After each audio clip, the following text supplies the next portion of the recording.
توحید کا بڑا اہم مسئلہ بتایا جاتا ہے۔ کچھ لوگ کہتے ہیں کہ اللہ کو کس طرح پکارنا چاہیے۔ دیکھیں، اللہ کو پکارنے کے لیے اللہ کے ناموں کا ہی وسیلہ ہم ڈال سکتے ہیں، اس کے علاوہ کسی کا وسیلہ نہیں ڈال سکتے۔ اللہ کے علاوہ کسی کے ناموں کا ہم کس طرح بلا وسیلہ ڈال سکتے ہیں؟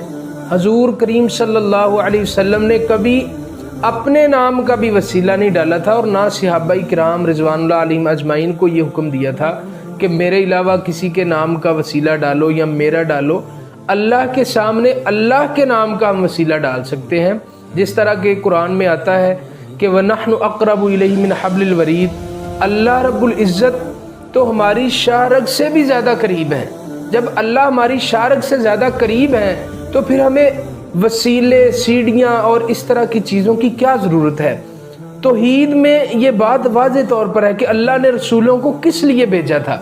اللہ تعالیٰ نے ان کو اپنی عبادت کے لیے بھیجا تھا اور اپنی عبادت کی طرف دعوت دینے کے لیے بھیجا، جیسا کہ قرآن میں آتا ہے وَلَقَدْ بَعَثْنَا فِي كُلِّ أُمَّةٍ رَسُولًا أَنِ اعْبُدُوا اللَّهَ وَاجْتَنِبُوا الطَّاغُوتَ۔ سورہ نحل کے اندر اللہ نے فرمایا ہے کہ میں نے رسولوں کو اس لیے بھیجا کہ ہم نے ہر امت میں رسول بھیجا کہ اللہ کی عبادت کرو اور طاغوت سے بچو۔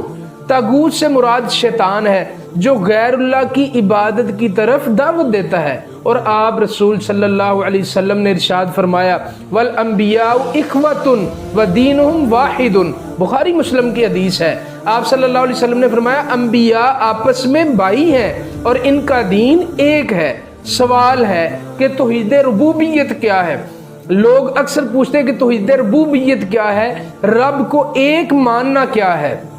تو جواب سن لیں، آج کی اس ویڈیو میں آپ کو توحید ربوبیت، توحید الوہیت یہ بتائی جائے گی کہ اللہ تعالیٰ کو رب ہونے میں ایک ماننے کا یہ مطلب ہے کہ وہ اپنے افعال میں اکیلا ہے، کوئی دوسرا اس کے کاموں میں شریک نہیں ہے، مثلاً پیدا کرنا، تدبیر کرنا وغیرہ۔ اللہ تعالیٰ نے فرمایا ہے الحمدللہ رب العالمین، تمام تعریفیں اللہ کے لیے ہیں جو تمام جہانوں کا پالنے والا ہے۔ انت رب السماوات والارض، متفق علیہ حدیث ہے بخاری مسلم کی کہ تو ہی آسمان کا اور زمین کا رب ہے۔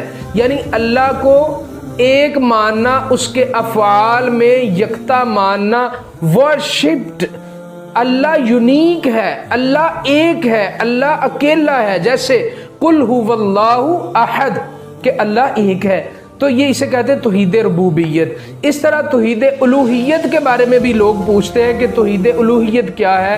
اللہ کو ایک معبود ماننا، یعنی اللہ ایک ہے جس کی عبادت کی جائے، وہ اس اکیلے کی عبادت کرنا، مثلاً پکارنا، ذبح کرنا، جیسا کہ اللہ نے قرآن مجید فرقان حمید میں ارشاد فرمایا ہے وَإِلَٰهُكُمْ إِلَٰهٌ وَاحِدٌ لَا إِلَٰهَ إِلَّا هُوَ الرَّحْمَٰنُ الرَّحِيمُ، اور تمہارا معبود برحق ایک ہی معبود ہے، اس کے علاوہ کوئی سچا معبود نہیں، وہی رحمان اور رحیم ہے۔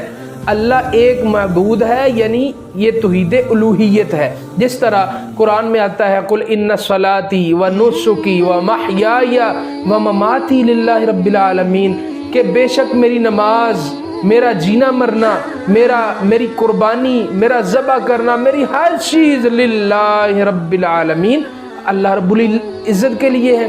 اسی طرح احادیث میں بھی آتا ہے فَلْيَكُنْ أَوَّلَ مَا تَدْعُوهُمْ إِلَيْهِ شَهَادَةً أَلَّا إِلَٰهَ إِلَّا اللَّهُ، بخاری مسلم کی حدیث ہے پہلی چیز جس کی طرف تو انہیں دعوت دے، یعنی حضور کو فرمایا کہ پہلی چیز جس کی طرف تو انہیں دعوت دے اس بات کی شہادت ہونی چاہیے کہ اللہ کے علاوہ کوئی الہ نہیں، کوئی سچا معبود نہیں۔ اور بخاری اور مسلم کی بھی روایت ہے کہ الہ ان یوحد اللہ، سب سے پہلے اس بات کی دعوت دے کہ وہ اللہ کو ایک مانے۔ سو توحید ربوبیت اور توحید الوہیت کا تو کنسپٹ ہمارا کلیئر ہوا۔ اس کے بعد آتا ہے توحید اسماء و صفات۔ انشاءاللہ نیکسٹ ویڈیو میں اور نیکسٹ لیکچر میں آپ کو توحید اسماء و صفات کے بارے میں بتایا جائے گا۔